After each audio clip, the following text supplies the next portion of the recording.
এটা ব্যস্ত পথৰ দুৰৱস্থাৰ বাবে দুৰ্ভোগ ভুগিছে স্থানীয় ৰাইজ, পথচাৰী আৰু বাহন চালকে। এয়া গুৱাহাটীৰ লখৰা সংযোগী দক্ষিণ গাঁও হাউকুচিৰ পথ। যধে মধে ৰাস্তা খান্দি পাইপ বহুৱাৰ বাবে জৰাজীৰ্ণ হৈ পৰিছে পথছোৱা। এজাক বৰষুণতে পানী জমা হয়, বোকাময় হৈ পৰে ৰাস্তাটো। এই ৰাস্তাটোত কেইবাজনো চাইকেল, বাইক আৰোহীয়ে পিছলি আহত হৈছে। কিন্তু কাণসাৰ নাই স্থানীয় বিধায়ক সংশ্লিষ্ট বিষয়ববীয়াৰ। নলা নৰ্দমা বন্ধ হৈ থকাৰ বাবেও পানী ওলাই যাবলৈ বাট নাপায় আৰু তাৰ ফলত পথত পানী জমা হৈ থাকে। লেতেৰা পানী জমা হোৱাৰ বাবে মহৰ আতংকৰ লগতে দুৰ্গন্ধময় হৈ পৰে পৰিৱেশ। অত্যধিক বাহনৰ চলাচলৰ বাবে ধূলিময় হৈ পৰিছে সমগ্ৰ অঞ্চল। আচলতে মুখ্যমন্ত্ৰী ডাঙৰীয়াৰ নেতৃত্বত যিখিনি আমাৰ মূল বিষয়, মূল কাম, আমি যদি সেইখিনিত গুৰুত্ব নিদি যদি অকল তেওঁ উচ্ছেদত আৰু বাকীবিলাক ব্যাগুম কেলেংকাৰীত বা বহুত কিবা কিবি যদি গুৰুত্ব দি থাকে, তেতিয়াহ'লে কি হয়, মেইন যিবিলাক আমাৰ কাম এজ এ চিটিজেন আৰু এজ এ টেক্স পেয়াৰ আমি কি বিচাৰোঁ যে ৰাস্তাটো ভাল হওক, আমাৰ যাতায়াত যাতে আমাৰ ভাল সুবিধা হয়, আমি যাতে পানী পাওঁ খাবলৈ, আৰু যাতে ষ্ট্ৰীট লাইটবিলাক জ্বলাই যাতে আমাৰ যাবলৈ বেছিক যিখিনি সুবিধা আমাৰ সেইখিনি লাগে।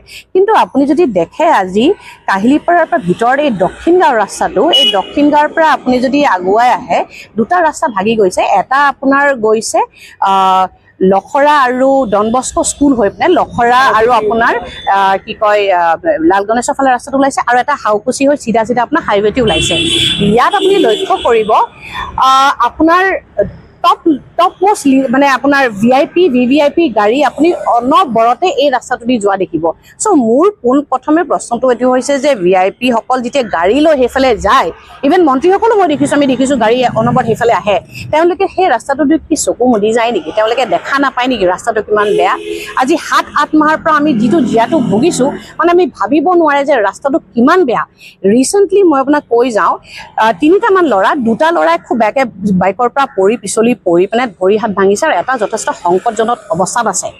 আৰু আপুনি মন কৰিব এই ৰাস্তাটো যথেষ্ট ইম্পৰ্টেণ্ট ৰাস্তা, আৰু দেখিবলৈ গ'লে এই ৰাস্তাটো যদি আপুনি দক্ষিণ গাঁৱৰ পৰা আহে, প্ৰথম হ'ল আপোনাৰ 41 নম্বৰ ৱাৰ্ড, আপোনাৰ হ'ল কি কয় বাসন্তী নেওগ দুৱাৰা, তেওঁৰ আণ্ডাৰত পৰে। আৰু অকণমান আগত আহি যদি আপুনি ডন বস্কো ফালে যায় 25 নম্বৰ ৱাৰ্ডত পৰে আপোনাৰ 25 নম্বৰ পৰিলে আপোনাৰ মঞ্জুলা ৰাভা, আৰু যদি আপুনি হাউকুচিৰ ফালে আহে আপোনাৰ বিজেপিৰ কাউন্সিলৰ হ'ল বিজু মেধি। এই 3গৰাকীয়ে বিজেপিৰ আপোনাৰ কাউন্সিলৰ হয়, আৰু লগতে আপোনাৰ আমাৰ এই ৱেষ্ট গুৱাহাটীৰ যি আমাৰ MLA ৰমেন্দ্ৰ নাৰায়ণ কলিতা।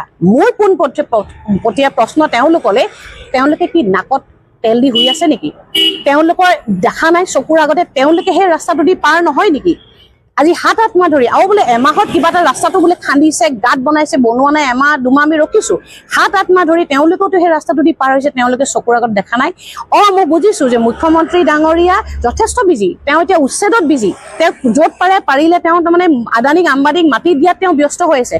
তেওঁ এই আপোনাৰ ডিপাৰ্টমেণ্টত নেদেখিব পাৰে, কিন্তু আচলতে কথা ক'বলৈ গ'লে আপুনি PWD ইমান ডাঙৰ ব্যাগুম এটা ডিপাৰ্টমেণ্ট, তাত আপুনি ৰিচেণ্টলি দেখিলে যে যশীদাস দাস নামৰ উদীয়মান অভিযন্তা, তেওঁ কেনেকৈ কেলেংকাৰীৰ কাৰণে তেওঁ কেনেকৈ নিজকে ছুইচাইড কৰিব লগা হ'ল।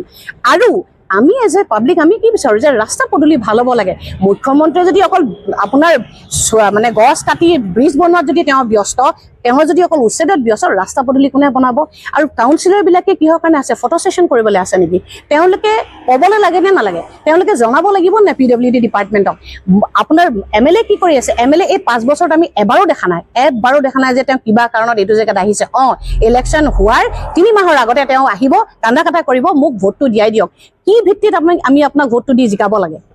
কথাটো হ'ল কি কাম কৰিবলৈ লাগে নে নালাগে? আৰু এনেকুৱা নহয় যে এই ৰাস্তাটো বোলে একদম এৰি দিছে আৰু ৰাস্তাটো একো নাই। এই ৰাস্তাটো যথেষ্ট ধুনীয়া হৈ আছিলে ৰাস্তাটো, কিন্তু লাষ্ট 7-8 মাহৰ পৰা এটি গাঁতবিলাক খান্দিছে, পাইপবিলাক বঢ়াইছে, কিন্তু সেই পাইপবিলাক মানে মাৰি নিদিয়ে, গাঁত খান্দি নিদিয়ে। তাৰ মানে কি কোনোবা মানুহ মৃত্যু মুখত পৰিব লাগিব নেকি? কোনোবা মৰিব লাগিব নেকি? তাৰপিছত ৰাইজে প্ৰতিবাদ কৰিব, তাৰপিছত টিভিত নিউজত গোটেই চেনেলত বাজিব, তাৰপিছত ৰাস্তা বনাব। তাৰ আগতে কি ৰাস্তা বনাব নালাগে?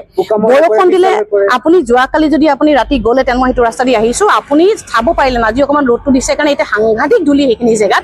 আপুনি যদি কালি আহিলেহেঁতেন আপুনি দেখিলেহেঁতেন এই ৰাস্তাটো মুখ্যমন্ত্ৰী ডাঙৰীয়াই খুব দম্ভালি মানি কয় যে কি স্মাৰ্টেষ্ট চিটি, মানে 5খন ৰাজ্যৰ ভিতৰত এখন ৰাজ্য আমাৰ অসম হ'ব আৰু এই স্মাৰ্টেষ্ট চিটি উদঙাই আমাৰ গুৱাহাটীয়ে দিয়ে।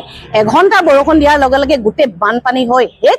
আৰু এই দক্ষিণ গাঁও জেগাটোত যদি আহে আপুনি পৃথিৱী ক'তো যাব নালাগে। তাৰমানে আমাৰ লাজ লাগে জানে, আমাৰ যে গাঁৱত যে আমাৰ আইতাসকল থাকে, মামা মামীহঁত থাকে, আমাক ক'বলৈ লাজ লাগে আমি গুৱাহাটীত থাকোঁ। কেলে জানে, আমি ইয়াত পানী কিনি খাওঁ, টেংকাৰ আমি আনি পিনে পানী কিনি খাওঁ, লাইট আমাৰ এটাও নজ্বলাই, লাইট প'ষ্টকেইটা আপুনি থাকিব কিন্তু লাইট এটাও নজ্বলে, ৰাস্তা পদূলি আমাৰ এৰিয়া। তেতিয়াহ'লে আমি উন্নয়নৰ গংগা ক'ত বৈ আছে, কোনফালে উন্নয়নৰ গংগা বৈ আছে? তেতিয়াহ'লে মুখ্যমন্ত্ৰী ডাঙৰক মই এইটো কাৰণেই ক'বলৈ বিচাৰিছোঁ, কাৰণ তেওঁ PWD ডিপাৰ্টমেণ্টটো তেওঁ চাই আছে, তেওঁৰ অধীনত আছে।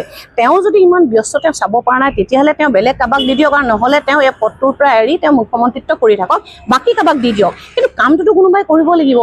কামটো যদি নকৰে, আমি টেক্স পেয়াৰ, আমাৰ পৰাতো পইচা পুৰা ঠিক লৈছে। এমাহ পইচা নিদিলে আপোনাৰ হোল্ডিং পৰা আদি কৰি চবত আপোনাৰ কুৱেশ্যনছ আহি যায়, SMS আহি যায়, মেইল আহি যায়।